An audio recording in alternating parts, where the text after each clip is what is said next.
Nunca foi tão essencial a gente harmonizar o nosso discurso sobre Deus com a nossa prática no que diz respeito ao conhecimento de Deus, né?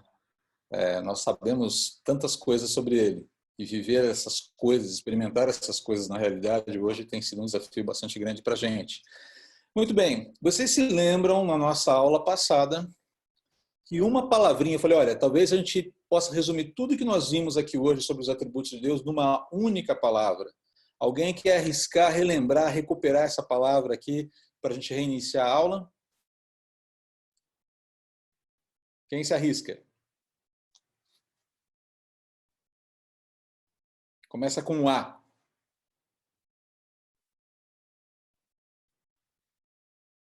Termina com dade. Não é amor? Hã? Amor? Não. Começa com A e termina com as duas últimas sílabas. Amabilidade, então, sei lá. Amabilidade, quase. tá dentro. Não, a palavrinha era essa daqui, ó. Aceidade. Né? Vocês se lembram dessa palavra? A gente falou o que significa aceidade. Deus é o único ser absolutamente necessário para que toda a realidade exista. Sem Deus, a realidade ela não tem sentido, ela não tem propósito, ela não tem razão de ser e ela não pode ser conhecida. A gente já vai passar por esse assunto novamente. É um assunto que, na verdade, é um argumento que, na verdade, eu sempre retomo, porque ele é essencial para a cosmovisão cristã e aquele óbvio que a gente tem que dizer com constância, tá bom? Então, eu falei, olha, se você esquecer dos outros atributos de Deus, né, resuma tudo isso com uma única só palavra, aceidade.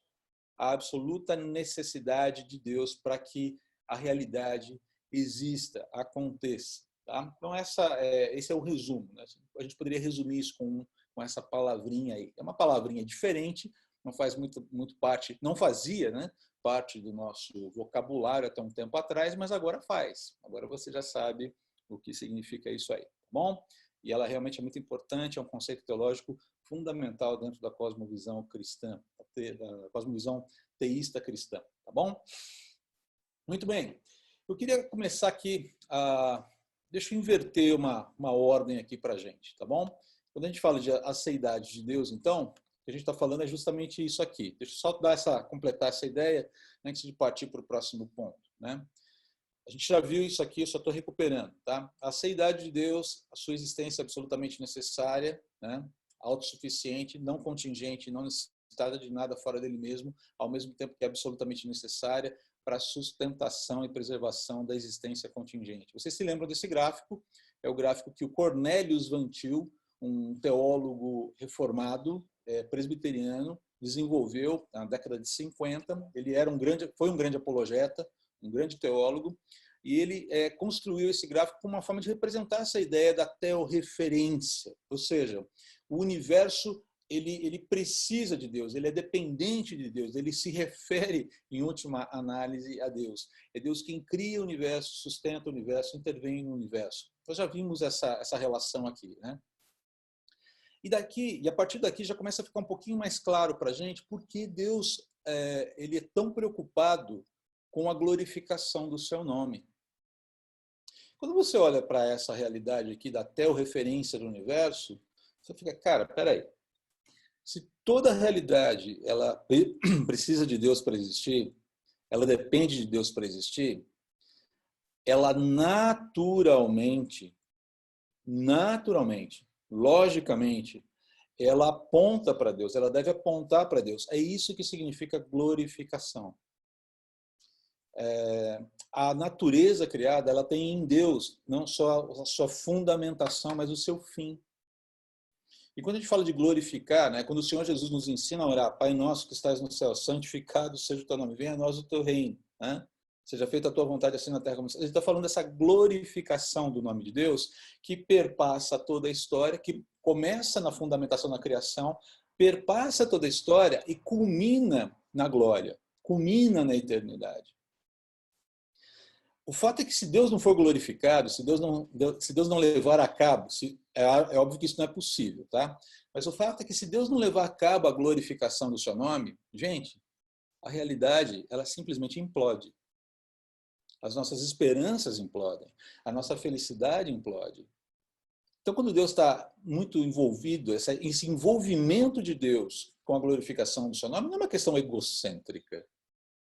Seria egocêntrica se fôssemos nós, mas não no caso de Deus.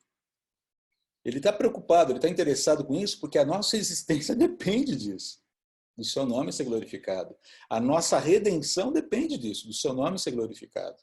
E é por isso que ele vai levar isso a cabo, ok? Não é que isso vai culminar, tem uma culminância, claro, mas isso tem um processo também, e a gente está vivendo esse processo agora.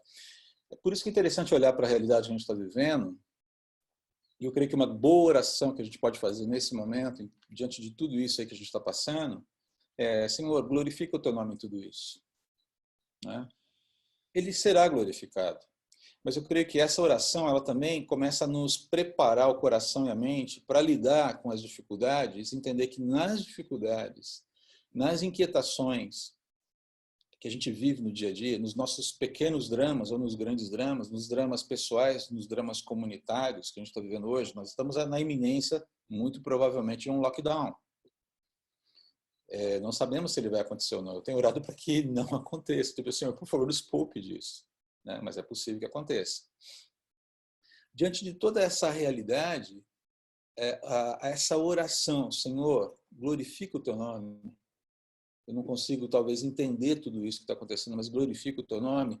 É uma maneira adequada da gente compreender, da gente passar por essa situação, da gente lidar com os desafios próprios de uma situação de aperto como essa. Deus está trabalhando, Deus está operando para que o seu nome seja glorificado, a despeito de nós não entendermos as particularidades desse processo.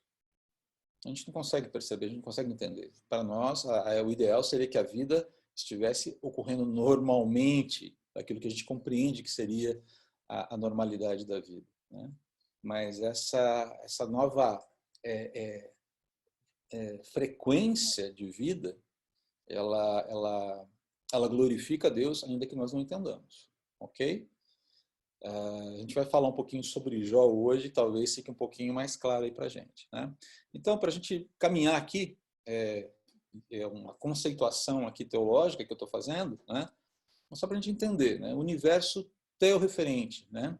O que é o universo teorreferente? O universo criado é teorreferente, ele é dependente de Deus e objetiva a Deus, ou seja, o foco final é glorificar a Deus. Somente o Deus judaico-cristão é que provê o sentido e propósito para todas as coisas, parâmetros para os fundamentos da moralidade e a possibilidade de acesso ao conhecimento da verdade. A gente já tem falado sobre isso, eu não vou me deter muito mais aqui, mas é nesse sentido que a gente fala que o universo é teorreferente.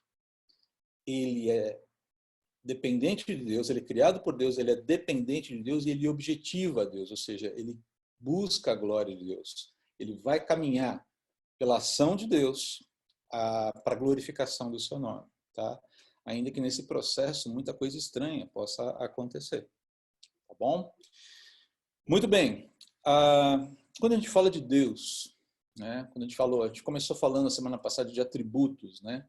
E que atributos, Deus tem atributos comunicáveis, atributos incomunicáveis, e que todas as características de Deus, aquele exercício que nós fizemos em Gênesis 1, inclusive, eles nos dão conta de que Deus é uma pessoa, Deus é um ser. Ele não tem um corpo físico. Mas e Jesus? Ok, vamos chegar em Jesus daqui a algumas semanas, quando a gente entrar em Cristologia. Tá? Mas a questão aqui é entender que Deus ele é um ser que tem uma série de características com as quais nós compartilhamos, ou das quais nós compartilhamos, ainda que de forma finita e, no nosso caso, de uma forma mexida, né, pelo pecado, né, meio desajustada pela questão do pecado. Uma pergunta interessante surgiu essa semana. Marcele me fez uma pergunta muito interessante essa semana pelo chat. Na verdade, ela fez a pergunta para o João no domingo passado e o João enviou para mim. Ela falava sobre a impassibilidade de Deus. Né? Existe um conceito dentro da teologia, e esse conceito, na minha opinião, não é um conceito correto, de que Deus é um ser impassível, ou seja, Deus ele não é atingido na sua integridade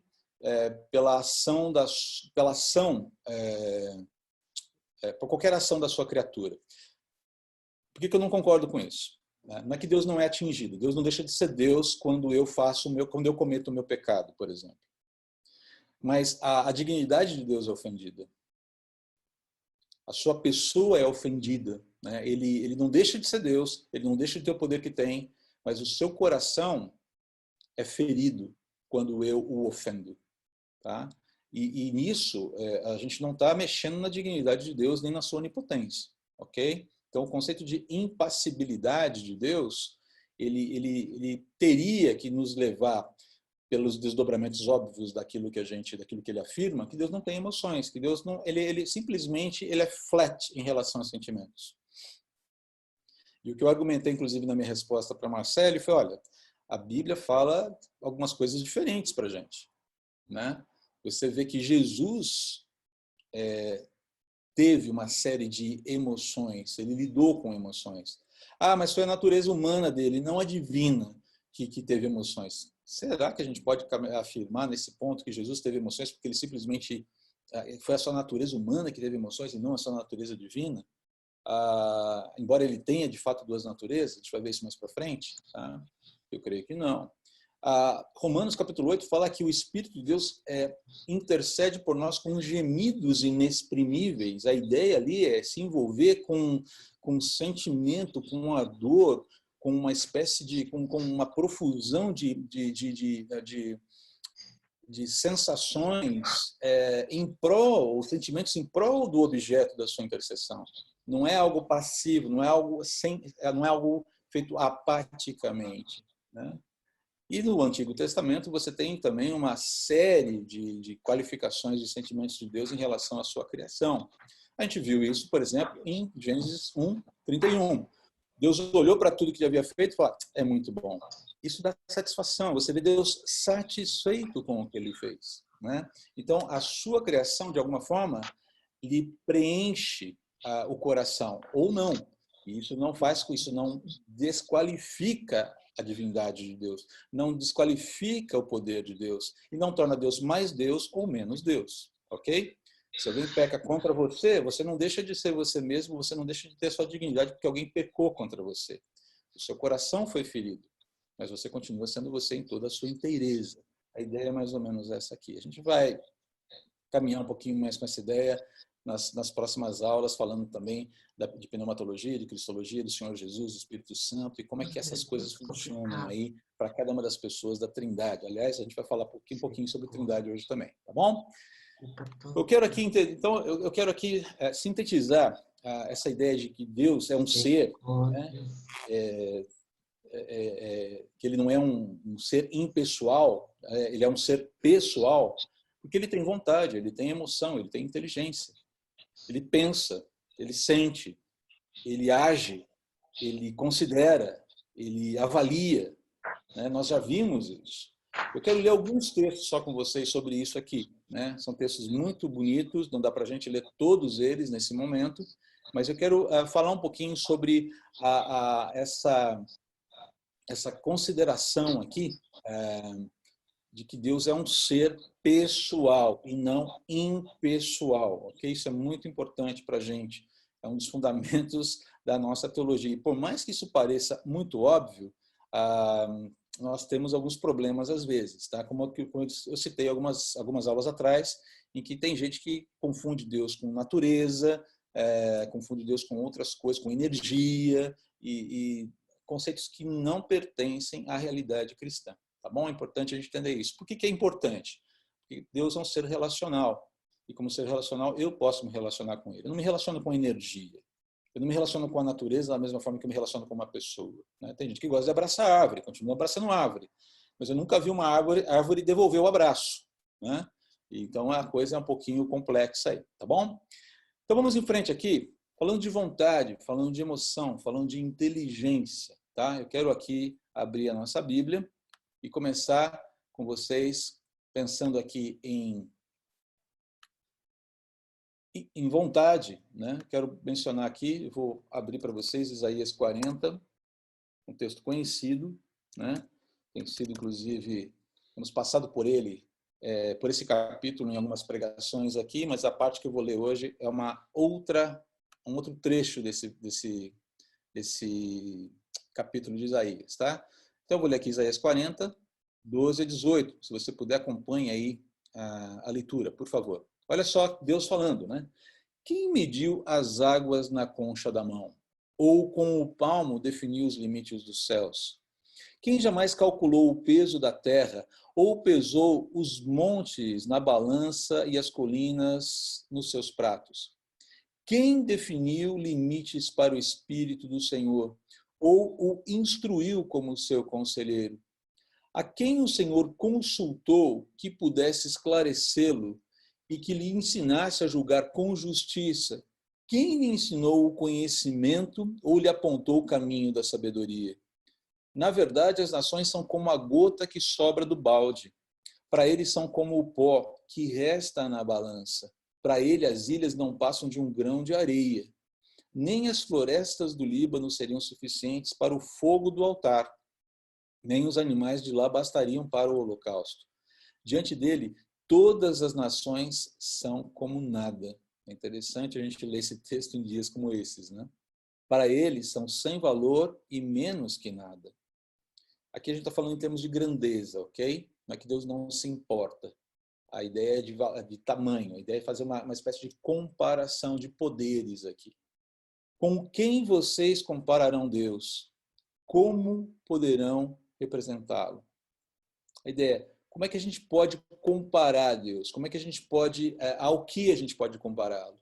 Então perceba essa ideia de vontade aqui, esse ímpeto que Deus tem, né? Essa expressão do seu querer, essa expressão da sua presença, essa expressão do exercício da sua vontade está muito presente aqui. Ele fala, eu não tenho que me aconselhar com ninguém, a sabedoria não tem nada para me fornecer, porque eu sou a fonte de toda a sabedoria. É de mim que os processos acontecem. Essa é a ideia aqui, tá bom? Emoção, a gente acabou de falar aqui de que Deus não é impassível, né? Então, deixa eu começar aqui com... colocar aqui esses 3 textos, são textos rápidos. Primeiro, eu vou colocar aqui Deuteronômio. Deuteronômio 5:8.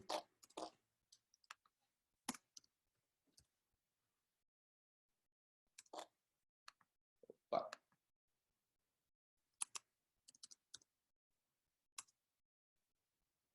Olha aqui.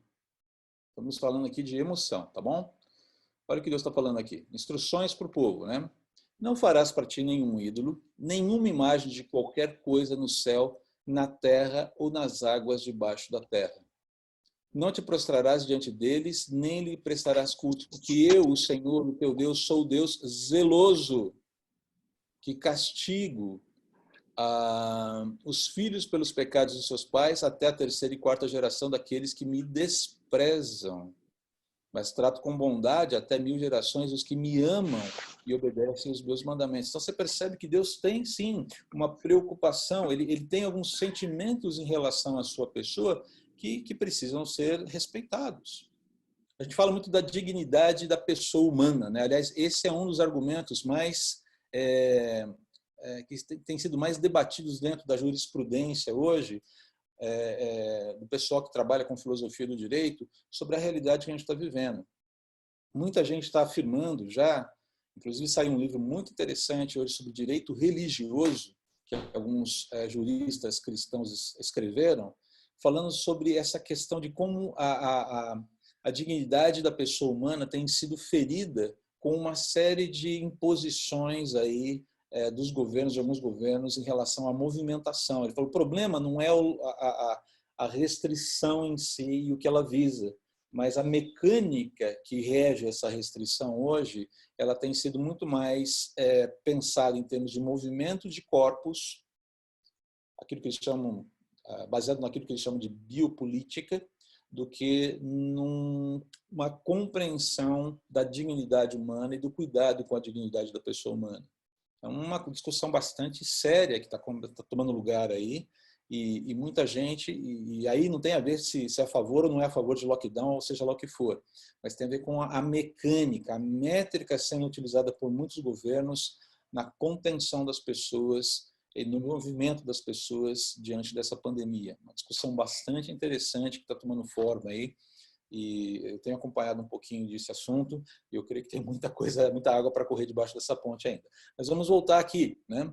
Por último, eu quero ler com vocês um dos textos que eu mais aprecio na Bíblia, que fala a respeito da inteligência de Deus, e também está envolvendo emoções, né, e vontade. Eu creio que esse texto ele fecharia bem, exemplificaria bem todos esses três elementos aqui que qualificam Deus como um ser, tá bom? E eu vou abrir para perguntas na sequência aqui, tá bom?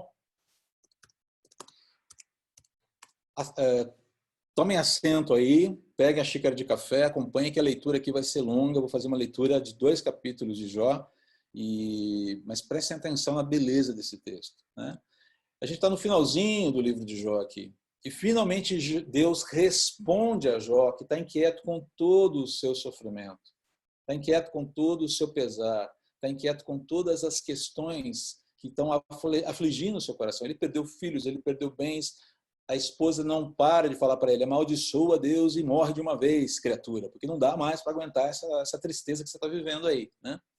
Os amigos de Jó não fizeram um bom trabalho, né? Mais trouxeram opressão para ele, mais dor, mais aflição do que qualquer outra coisa.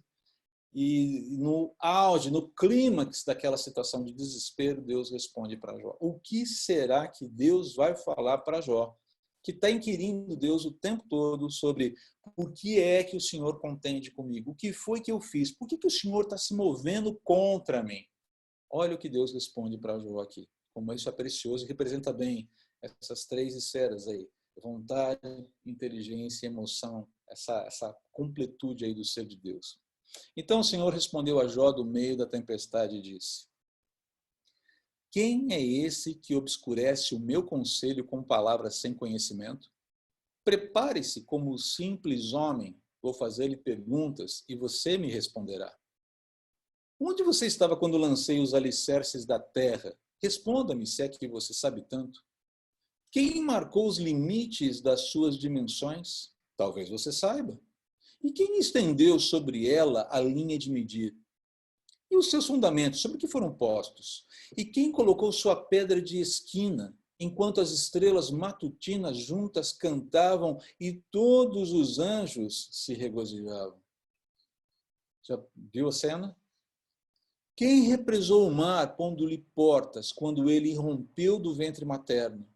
Quando vesti de nuvens e em densas trevas o envolvi, quando fixei os seus limites e lhe coloquei portas e barreiras, quando eu lhe disse, até aqui você pode vir, além deste ponto, não. Aqui faço parar suas ondas orgulhosas. Você já deu ordens amanhã ou mostrou a alvorada ao seu lugar, para que ela apanhasse a terra pelas pontas e sacudisse dela os ímpios? A terra toma forma como barro sob o sinete, e tudo nela se vê como uma veste. Aos ímpios é negada a sua luz, e quebra-se o seu braço levantado. Você já foi até as nascentes do mar, Jó? Ou já passeou pelas obscuras profundezas do abismo? As portas da morte lhe foram mostradas? Você viu as portas das densas trevas? Você faz ideia de quão imensas são as áreas da terra? Fale-me, se é que você sabe. Como se vai ao lugar onde mora a luz? E onde está a residência das trevas? Poderá você conduzi-las ao lugar que lhes pertence? Conhece o caminho da habitação delas? Talvez você conheça, pois você já tinha nascido, você já viveu tantos anos. E aqui Deus está sendo irônico, tá, gente? Acaso você entrou nos reservatórios de neve? Já viu os depósitos de Saraiva, que eu guardo para os períodos de tribulação, para os dias de guerra e de combate? Perturbador isso, né? Qual o caminho por onde se repartem os relâmpagos? Onde é que os ventos orientais são distribuídos sobre a terra? Quem é que abre um canal para a chuva torrencial e um caminho para a tempestade trovejante, para fazer chover na terra em que não vive nenhum homem, no deserto onde não há ninguém, para matar a sede do deserto árido e nele fazer brotar a vegetação? Acaso a chuva tem pai? Quem é o pai das gotas de orvalho? De que ventre materno vem o gelo? E quem dá à luz a geada que cai dos céus? quando as águas se tornam duras como pedra e a superfície do abismo se congela. Você pode amarrar as lindas Pleiades, ele está falando de constelações, tá? Que a gente tem nos céus aí. Você pode amarrar as lindas Pleiades, pode afrouxar as cordas do Órion, pode fazer surgir no tempo certas constelações e fazer sair a Ursa com seus filhotes, está falando da Ursa maior e da Ursa menor, constelações estelares também. Você conhece as leis dos céus, você pode determinar o domínio de Deus sobre a terra. Você é capaz de levantar a voz até as nuvens e cobrir-se com uma inundação. É você que envia os relâmpagos e eles lhe dizem, aqui estamos. Quem foi que deu sabedoria ao coração e entendimento à mente? Quem é que tem sabedoria para avaliar as nuvens? Quem é capaz de despejar os cântaros de águas dos céus, quando o pó se endurece e os torrões da terra aderem uns aos outros?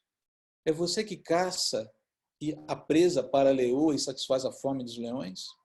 Quando se agacham em suas tocas ou ficam à espreita no matagal?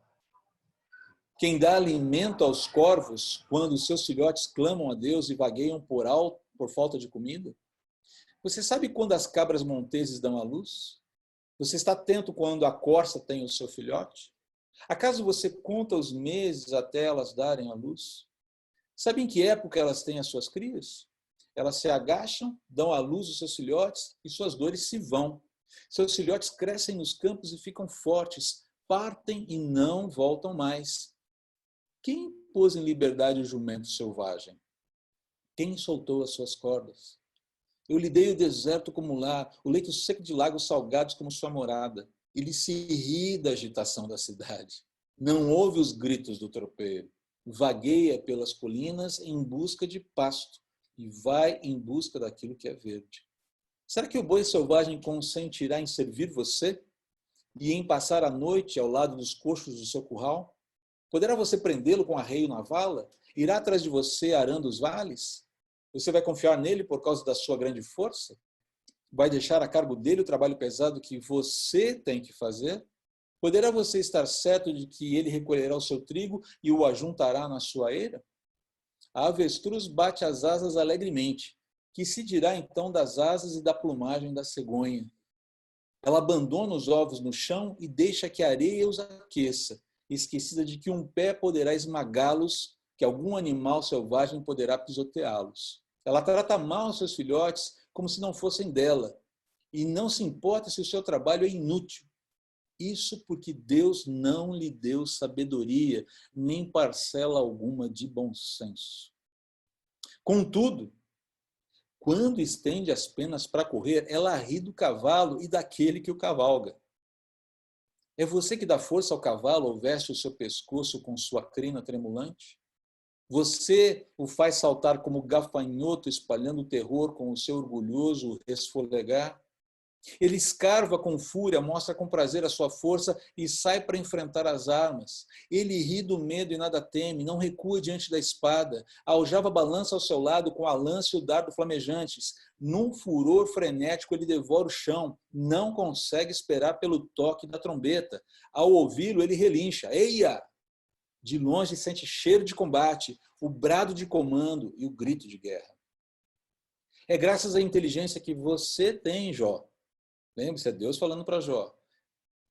É graças à inteligência que você tem que o falcão alça voo e estende as asas rumo ao sul. É por sua ordem que a águia se eleva e no alto constrói o seu ninho.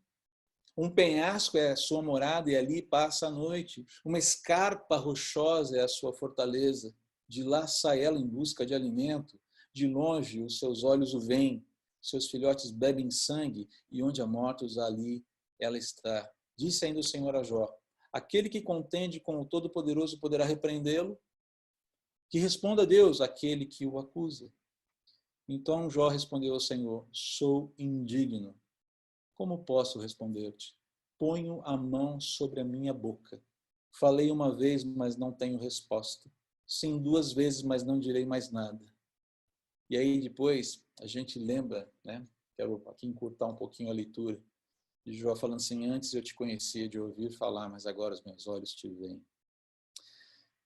É interessante, enquanto eu li esse texto, eu lembrei de uma situação, acho que alguns de vocês conhecem o Adalto Lourenço, cientista cristão, e ele foi chamado para falar no ITA, né, Instituto Tecnológico da Aeronáutica, certa vez, e durante a preleção dele, falando sobre design inteligente, né, aquilo que o Dr. Marcos Eberlin veio falar na nossa igreja um tempo atrás, no final da preleção dele, ele é muito bom nisso, como cientista físico, né, um professor ateu do ITA virou para ele assim: você já viu a cegonha voar?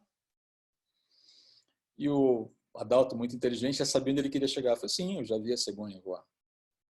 E aí aquele professor disse: como é que você tem inteligente naquele bicho? Porque a cegonha, não sei se vocês já viram algum desenho do Pica-Pau, né? A cegonha é um bicho absolutamente desengonçado, né? Ele levanta voo com alguma dificuldade e quando ele pousa, especialmente na água, né, ele normalmente pousa na água, é um capote. Ele desce capotando, né? Ele não desce estável. A cegonha vive capotando. Então, assim, é uma coisa meio medonha o voo da cegonha, especialmente o pouso dela. Eu falei: cadê o desenho inteligente desse bicho? Se é uma ave, por que não pousar graciosamente, adequadamente? E aí o Adalto, muito sagazmente, respondeu para ele: falou: olha, visto que nós estamos num instituto, numa escola que visa preparar futuros engenheiros para construírem, projetarem aeronaves, eu proponho que vocês façam um avião que levante voo como a cegonha e pouse como a cegonha sem precisar de nenhuma espécie de manutenção. Isso sim vai ser um desenho inteligente. E aquele professor levantou, virou as costas e foi embora, né? É esse o Deus que se manifesta aqui. Ele fala assim: você não vê grande parte das coisas que eu fiz, coisas que só eu vejo, razões que só eu tenho. Você não é capaz de compreender a complexidade de toda a criação que eu fiz. Deus não responde a Jó porque ele está sofrendo. Deus responde a Jó com a sua grandeza, com a sua glória. E eu creio que em muitos momentos, queridos, a resposta que nós teremos diante das nossas perplexidades nesse momento é uma resposta semelhante que Deus deu para Jó, nos capítulos 38 e 39, aqui desse livro. E nós seremos sábios se tivermos uma atitude semelhante de quietude. Coloco a minha mão sobre a boca. Falei o que não devia. Antes os meus olhos te conheciam de ouvir falar, mas agora os meus olhos te veem. Ok? Eu quero abrir aqui para perguntas. Eu fiz uma remissãozinha sobre a seidade, falando sobre o ser de Deus, falando especialmente do que define o ser. Alguém ter vontade, ter emoções e ter inteligência. Fiz uma breve reflexão aqui em cima de Jó 38 e 39, mas eu quero abrir aqui para algumas perguntas. Fiquem à vontade, nós temos tempo ainda para isso.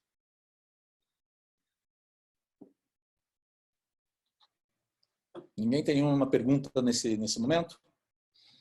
Está tranquilo? Ok. Ou a gente está caminhando muito bem, e eu estou explicando muito bem, ou você realmente não está a fim de fazer pergunta alguma nesse momento. Vamos caminhar aqui nesse sentido, então. Tá bom? Se você tiver alguma pergunta mais complexa, você pode encaminhar pelo chat. O João me passa depois, sem problema algum. Eu estou aqui com o chat aberto. Não sei se tem alguma pergunta aqui do chat. Deixa eu ver aqui. Só deixa eu tentar aqui. Ele abriu bem em cima da minha janela aqui, tá? Muito bem. Tem mais dois, mas não querem aparecer. Tem gente que não está querendo aparecer hoje. Estou vendo várias câmeras desligadas hoje aqui, mas não tem problema. Vamos em frente aqui, gente. Tá bom? Nenhuma pergunta, gente, sobre isso? Está tranquilo? Esse texto de Jó é um dos textos que eu mais gosto de ler na Bíblia. Ele me coloca no prumo de quando em quando, né? Ele me apruma especialmente quando o meu coração anda bastante perturbado com o que eu ando vendo por aí, né? E me mostra o quanto Deus é grandioso e há motivações do seu coração que eu não consigo acessar, né? E ele mostra: olha, a minha glória está sendo vista, está sendo vindicada, né? Isso para a gente é muito importante. Se não há nenhuma pergunta aqui sobre isso, Você pode fazer depois. Eu quero falar um pouquinho agora sobre Trindade, usar esses minutos finais aqui para a gente falar sobre a Trindade, o Deus Trino, né? Então, vamos lá. Quero começar aqui com um texto do Evangelho de João. A gente está estudando João agora, a gente está vendo João nas nossas reflexões diárias, né? Então, a gente já passou um pouquinho por esse texto, mas a ideia aqui é caminharmos um pouquinho nesse sentido. Então, vamos lá. Deixa eu só ajustar minha tela aqui para ficar mais fácil para... Vamos ler aqui João, capítulo 1, versículos 1 a 5. No princípio, aquele que é a palavra já existia. A palavra estava com Deus e a palavra era Deus. Ele existia no princípio com Deus. Por meio dele, Deus criou todas as coisas e sem ele nada foi criado. Aquele que é a palavra possuía a vida e sua vida trouxe luz a todos. A luz brilha na escuridão e a escuridão nunca conseguiu apagá-la. É óbvio que nós sabemos que João está se referindo aqui a Jesus, ele está se referindo ao Filho, ele está se referindo à pessoa encarnada de Deus, né? Existem 3 palavrinhas aqui em grego, que podem ser traduzidas como com, tá? Uma delas é sim, no grego, né? E ela a ideia de ocorrer ao mesmo tempo, ela tem a ideia de sincronia, né? Então, quando a gente fala, por exemplo, copiloto, né? Essa ideia de alguém que está ao lado de, ocorre em sincronia com, tá? Uma outra palavra em grego, metá, né? Algo que acontece imediatamente posterior a alguma coisa. Metafísica, metamorfose, tá?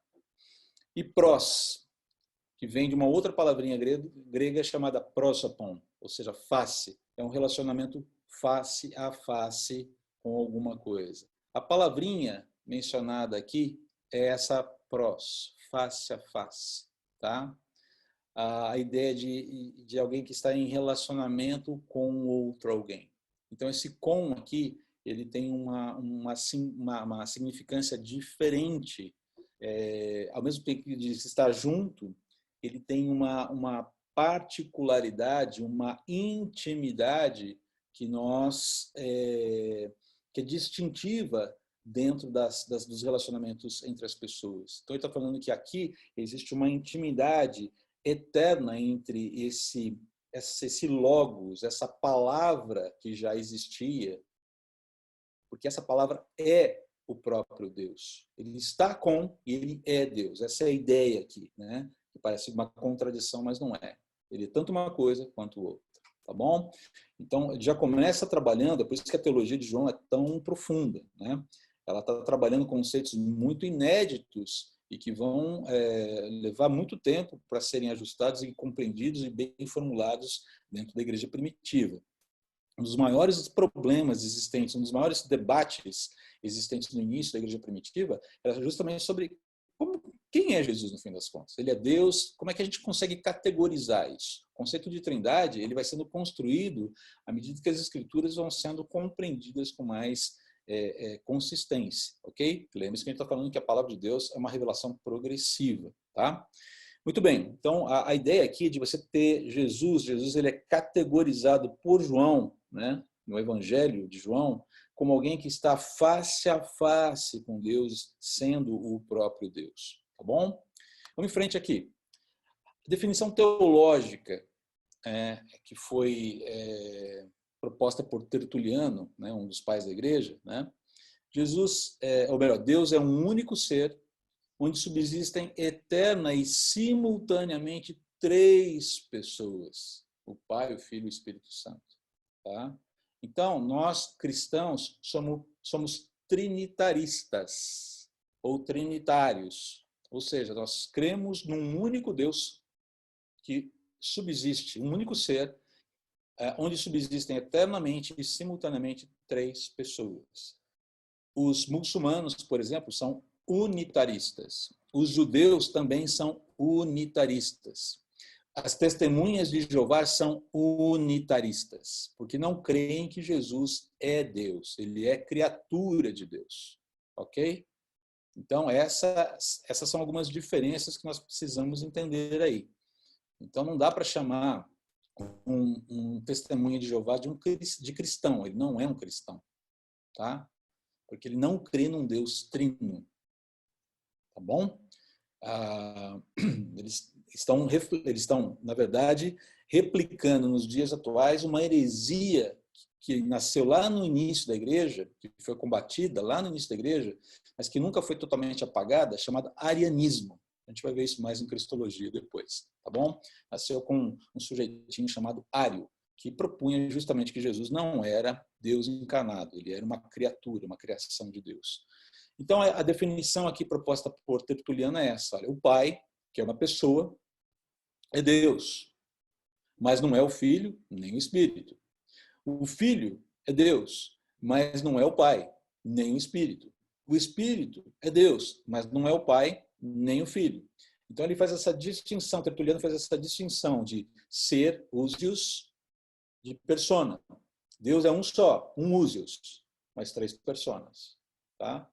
Então, essa conceituação ela foi feita a partir da própria revelação de Deus. Tá? Nós não temos condições de ler todos esses textos agora, mas eles estão aqui dando sustentação, e são só alguns dos textos que dão sustentação para a nossa fala aqui. Eu gosto de relembrar sempre aquele diálogo de Jesus no capítulo 14 de João com o Filipe. Né? Filipe, o cético. Não o cético, né? O Filipe tinha algumas características diferentes. Tomé era mais cético que ele, né? Mas Filipe tinha lá uma certa dificuldade tinha uma resistência para compreender algumas coisas muito claras ali, né? E não que ele não fosse inteligente, não é isso. E aquela história de Jesus, olha, mostra-nos o Pai, porque se o Senhor nos mostrar, se o Senhor nos revelar o Pai, para a gente vai ficar tudo muito mais claro, vai ficar tudo muito lindo, tudo maravilhoso. E Jesus fala para ele o seguinte, fala, cara, eu estou aqui o tempo todo com vocês, o tempo todo eu estou revelando o Pai para vocês, quem vê a mim vê ao Pai. Quando Jesus, das muitas afirmações que ele faz, eu e o Pai somos um, né? Quando ele afirma que ele, antes que Abraão existisse, ele já era, ele faz uma asseveração muito grande, ele se afirma como Deus ali. É por isso que o pessoal, os fariseus, ficam oriçadíssimos por querer matá-lo. Então, o tempo todo, Jesus está dando fortes indícios da sua divindade, né? Sem qualquer sombra de dúvida sobre isso. Tá bom? Mas vamos em frente aqui. Deixa eu colocar para vocês como o R.C. Sproul trabalha um pouquinho essa conceituação da Trindade, teologicamente falando, num livro chamado Somos Todos Teólogos, um livro muito legal. R.C. Sproul foi uma das grandes mentes teológicas, morreu alguns anos atrás, um teólogo reformado, milenista, mas uma pessoa muito querida, bebo demais da teologia dele, embora divida dele em alguns pontos da teologia, que a gente não tem como fechar 100%. A escatologia dele caminha numa direção, a minha escatologia caminha numa outra direção, mas ele é um monstro da teologia e é uma delícia ler o que ele escreve. Inclusive, escreveu bons livros para crianças também. Vocês que têm filhos, podemos dar indicações de livros do Sproul, livros que ele escreveu, inclusive, para os netos dele. Tá? Olha o que ele fala sobre isso. A fórmula cristã para expressar a Trindade, Deus é uma essência em três pessoas, pode parecer contraditória. Porque estamos acostumados a ver um ser como uma pessoa. Eu olho para a Yarinha, eu olho para a Sandra, eu vejo um ser, eu vejo uma pessoa. Ok? É a forma como a gente vê as coisas naturalmente. Né? Não podemos conceber como um ser poderia ser contido em três pessoas. E, apesar disso, ser um único ser. Assim, a doutrina da Trindade, nesta formulação, é misteriosa. Ela não é contraditória, ela é misteriosa. Leva a mente a pensar num ser que é totalmente um em sua essência, mas três em pessoa. Nós precisamos compreender o seguinte: existe uma dimensão de existência que nós não acessamos. A dimensão de existência onde só Deus é algo completamente misterioso para a gente. E o fato de nós não compreendermos o ser de Deus não significa que o ser de Deus não exista. Essa é uma das falácias daqui da racionalidade. Aquilo que a razão humana não pode explicar não é digno de ser estudado, não é digno de ser crido, não é digno de ser levado em consideração, portanto, nem sequer existe. Esse é um dos fermentos do iluminismo. Se a razão humana não explica, então, meu amigo, tchau. Né? Foi o que eu falei para um amigo uma certa vez, né, que era ateu. Quer dizer, continua ateu ainda. A gente conversando sobre essas questões de Deus e tudo, mas foi uma conversa bem tranquila. Eu falei, cara, como é que você explica o amor? Explique-me racionalmente o amor. E aí ele tentou. São reações químicas. Eu falei, não. Não estou querendo dizer para você o que o amor causa no seu corpo. Eu estou dizendo o que o amor é essencialmente. E aí ele empacou. Porque não há como explicar o amor. A não ser que você fale, o amor é uma ficção, o amor é uma mentira. E é para onde alguns caminham. E é por isso que tem gente dando tiro na cabeça, se enforcando por aí, dizendo que a humanidade não deu certo. Começa a acreditar na mentira que tá contando. Ou tem que viver coerentemente com essa mentira e vai às últimas consequências nela. É triste. Tá? Mas então perceba, o fato de nós não acessarmos não significa que ela não esteja lá. Há mistérios no nosso próprio planeta, eu já falei para vocês, né, coisas que nós não compreendemos, há muitas coisas inexplicadas ainda na nossa própria realidade aqui, nesse mundo, que nós não conseguimos acessar. Né? Mas, enfim, vamos em frente aqui. Então, trabalhando um pouquinho mais tecnicamente agora, né, a gente precisa conceituar um pouquinho mais tecnicamente. Né? A Escritura apresenta o Pai como a origem da criação, o doador da vida e Deus de todo o universo. Né? Se você olhar, por exemplo, para textos como... Eu vou abrir aqui para vocês a Bíblia novamente, vou ler um texto de cada tópico desse, para a gente poder...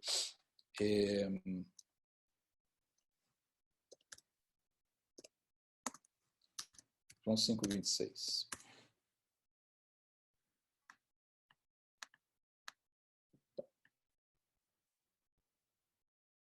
Olha aqui. A Escritura apresenta o Pai como a origem da criação, o dador da vida e Deus de todo o universo. Aquilo que a gente falou de aceidade está aqui. Pois da mesma forma como o Pai tem vida em si mesmo, ele concede ao Filho ter vida em si mesmo. E deu-lhe autoridade para julgar, porque é o Filho do homem. Uma coisa que é importante... Deixa eu primeiro terminar esses bullets aqui, ou esses parágrafos, e depois eu quero falar uma coisa importante sobre... função e essência aqui, tá? Que é importante para a gente entender um pouquinho mais essa dinâmica, essa economia da Trindade aqui, tá? O Filho é descrito como a imagem de Deus invisível, a exata representação de seu ser e natureza, o Messias Redentor. E aqui eu já mencionei aqui o texto de João, capítulo 14, quando Jesus bate aquele papo com Filipe, e quero aqui relembrar Hebreus capítulo 1, versículos 1 a 3. Quem se lembra desse texto aqui? Tendo Deus outrora falado de muitas formas, de muitas maneiras, aos nossos pais, pelos profetas, hoje nos fala em Jesus, que é o herdeiro de todas as coisas, criador de tudo que há, glória de Deus, luz nas alturas, tudo sustento e amor. Aqui eu estou fazendo uma adaptação em cima de uma música feita em cima desse mesmo texto, tá bom? Mas a ideia de que ele é descrito como essa imagem de Deus invisível que encarnou, ou seja, quando você vê o Filho, você vê a Deus e você vê o Pai, né? É isso que Jesus afirma, tá bom? Por último, o Espírito é descrito como Deus em ação, Deus alcançando as pessoas, influenciando-as, iluminando-as, regenerando-as, encorajando-as e guiando-as, né? A gente tem, quero ler aqui Gálatas capítulo 4, versículo 6, né? Olha aqui. E porque vocês são filhos, Deus enviou o Espírito de seu Filho ao coração de vocês, e ele clama, Abba, Pai.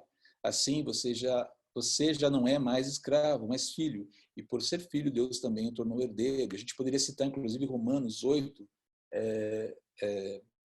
segunda parte, a parte final de Romanos 8, que fala justamente dessa ação contínua do Espírito se colocando em nossa defesa, se colocando como o nosso advogado, se colocando como o nosso intercessor, agindo continuamente para que nós sejamos abençoados, fortalecidos e reanimados, né?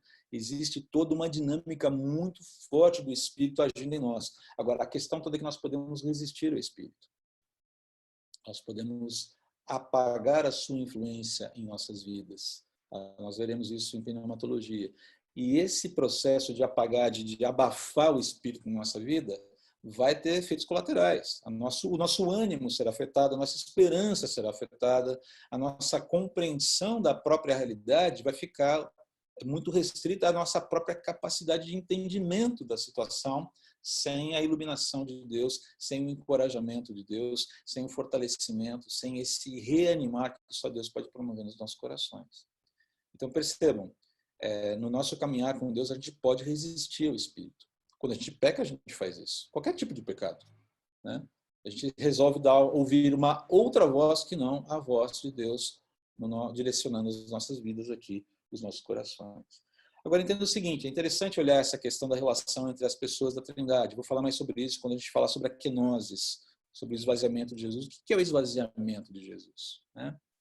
Mas o fato é que você olha aqui, você vê que existe uma relação muito bonita entre a Trindade, o Pai, o Filho e o Espírito.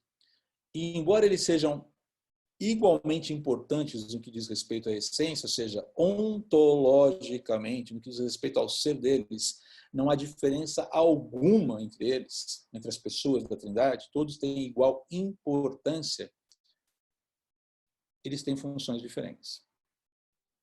Eles têm responsabilidades diferentes. E é por isso que, nesse sentido, sim, o Filho se submete ao Pai. E é por isso, sim, que o Espírito é enviado pelo Filho. Porque você tem dinâmicas funcionais diferentes ali. E é muito interessante quando a gente vai olhar, quando a gente olha tudo isso, isso vai ajudar muito a gente a construir uma teologia de masculinidade, feminilidade, uma teologia social, social no sentido de relacionamento homem e mulher, tá? Uma teologia sexual adequada. E quando eu falo sexual, não estou falando de sexo, ato conjugal, estou falando de sexo no sentido de relacionamento entre homem e mulher. Porque mata muito essa discussão, resolve muito essa discussão. Quem é mais importante, o homem ou a mulher? Diz para mim aí. Os dois são iguais em termos de importância.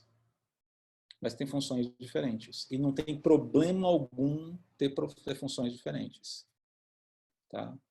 Quando a gente tem a relação entre homens e mulheres espelhada, como um espelhamento do relacionamento da Trindade, esse problema acaba. Ou pelo menos deve acabar. Tá bom? Ou pode acabar. Pelo menos a gente tem um referencial diferente aqui. Mas só para a gente entender aqui como é que esse negócio funciona. Tá? Qual é a pergunta que vem nessa hora, né? A Trindade. X a questão sobre a triunidade de Deus. A pergunta do incrédulo. Como pode fazer sentido a ideia de um ser que ao mesmo tempo é três pessoas, né? Muito bem. O que a gente tem como construção, essa ideia de o que a gente fala aqui, né? O conceito de Trindade cunhado aqui pelos pais da igreja, né? O termo Trindade não aparece na igreja. A gente apreende esse conceito a partir do que a gente estuda nas Escrituras, tá? É que o que existe aqui é uma habitabilidade, ou seja, as pessoas da Trindade habitam uma na outra. O termo que foi cunhado lá no passado pelos teólogos do passado é pericorese, essa coinerência, essa circunsecção. A ideia aqui, se a gente for falar ao pé da letra, traduzir ao pé da letra, é quase como se as pessoas da Trindade dançassem uma em torno da outra, celebrando umas às outras.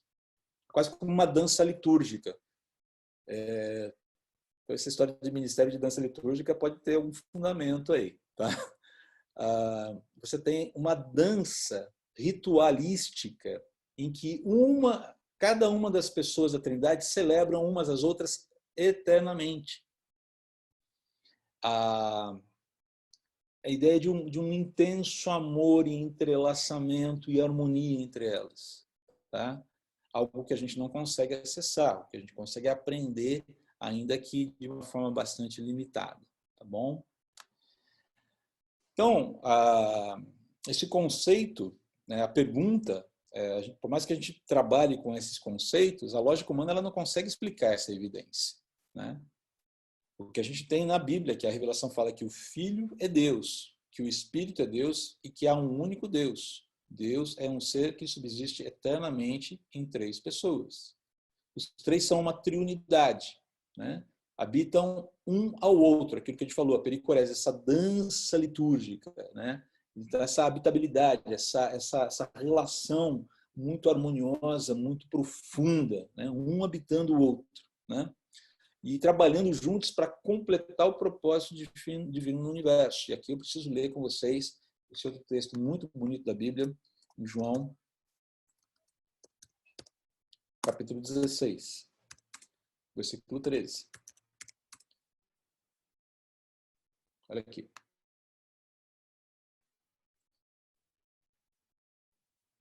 Jesus está falando aqui da sua morte. Né? Tenho ainda muito o que lhes dizer, mas vocês não podem suportar agora. Quando Jesus está falando isso para os discípulos, não é só uma questão de suporte emocional, de capacidade emocional de compreensão. É capacidade intelectual, gente. E não é porque os discípulos sejam burros. É porque a mente humana não conseguiria acessar toda a carga de informação naquele momento. Não conseguiria processar tudo aquilo. Tá bom? Então, o não poder suportar não é porque vocês não têm estrutura emocional, porque eu vou contar para vocês. É muito forte. Vocês vão sentar, chorar e não vão conseguir se levantar mais. Não. Tem a ver com essa capacidade de compreender. E não porque não se seja inteligente, mas é porque a mente ela não consegue acessar toda a grandeza da revelação. Mas quando o Espírito da verdade vier, ele os guiará a toda a verdade. E não tudo de uma vez só. Não falará de si mesmo. Olha só que interessante, o Espírito não falará de si mesmo. O Espírito, como pessoa, não falará de si. Ele falará da essência, Deus. E ele vai falar sobre a pessoa do Filho. Olha que interessante isso. Esse é um exemplo de pericorese, dessa habitabilidade de uma pessoa, de uma das pessoas da Trindade, habitando a outra e celebrando a outra. Tá? O Espírito vem para dar testemunho do Filho. Falará apenas o que ouvir e lhes anunciará o que está por vir. Ele me glorificará, porque receberá do que é meu e o tornará conhecido a vocês. Tudo que pertence ao Pai é meu. Por isso eu disse que o Espírito receberá do que é meu e o tornará conhecido a vocês. Mais um pouco e já não me verão. Um pouco mais e me verão de novo. Perceba a densidade daquilo que Jesus está revelando aqui. Então não se trata apenas de uma questão emocional. Ela tem também uma limitação intelectiva por parte dos discípulos. Jesus está indo como um conta-gotas aqui. Falou, o Espírito é que vai dar as diretrizes mais para frente para vocês. E a gente percebe que é exatamente isso que acontece mesmo. Sem o Espírito na parada, não rola Atos 2. Atos 1 é um bando de discípulos assustados, acuados, sem saber o que fazer da vida. A partir de Atos 2, Atos 3, você tem lá os discípulos pregando e 3.000 se convertendo em Jerusalém. É uma transformação tremenda, que passa por essa compreensão e por esse encorajamento, por essa capacitação do Espírito, sem dúvida alguma, por esse comissionamento. Então perceba como é Deus quem nos capacita para viver novos momentos. É Deus quem nos capacita para entrarmos numa nova dimensão, numa nova frequência, em que, eventualmente, o aperto pode ser uma realidade. Quando os discípulos voltam para Jerusalém, mandados para Jesus depois da sua ascensão, Jesus manda esse pessoal ir para o lugar mais perigoso do planeta para eles. Ser cristão naquele contexto não é uma coisa simples. Ser identificado com Cristo naquele momento é ser identificado como um criminoso, como o pior tipo de criminoso. Então perceba essa dinâmica bonita aqui na relação da Trindade. Né? E como isso é que movimenta, é que sustenta e capacita os cristãos a viverem, exercerem a sua fé, que culmina com a glória de Deus, em momentos, inclusive, como esse, momento de grande aperto, de grande dificuldade, né? Então, aqui, definindo, né, ou fechando, os três são uma trindade, habitando um ou outro e trabalhando juntos para completar o propósito divino no universo. Tá? Essa habitabilidade das pessoas num único ser, operando para o louvor da sua glória eterna, trazendo salvação, regeneração, redenção, esperança e ânimo para as nossas vidas, especialmente em tempos tão estranhos como esses, né? Sei que a nossa aula foi um pouquinho mais técnica hoje, mas é preciso que a gente compreenda esses conceitos teológicos, entendendo a diferença, especialmente entre o que significa sermos trinitários, do conceito de unitarismo, né? Nós queremos num único Deus, que subsiste eternamente em três pessoas, né? É isso que significa ser trinitário, acreditar na trindade, né? E é isso que nos separa da divindade defendida pelos muçulmanos e até mesmo do conceito de divindade defendido pelos judeus, ainda que sejamos judaicos, o nosso Deus seja um Deus judaico-cristão. Cremos no mesmo Deus dos judeus. A compreensão deles desse Deus é que está limitada em função deles olharem apenas parte da revelação, tá bom?